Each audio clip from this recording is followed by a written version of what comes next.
الاسم نوري خلف القلاف، الدائرة الخامسة. نزلت أوصل صوت المواطن للحكومة وحاجات المواطنين.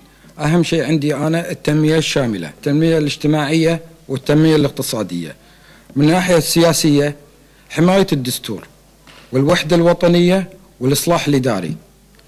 ثانيا القانون، تحقيق العدالة وتطبيق القانون على الجميع، الكبير قبل الصغير، ويكون كالمسطرة، ورفع الظلم عن المظلوم.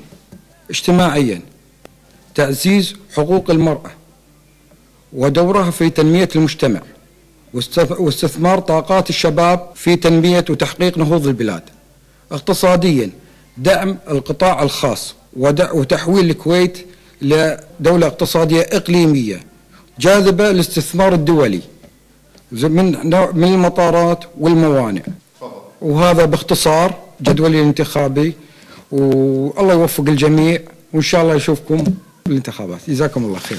ب1/12 إن شاء الله كل الجميع يشارك، وهذا عرس ديمقراطي ويجب على جميع المواطنين يشاركون. وشكرا.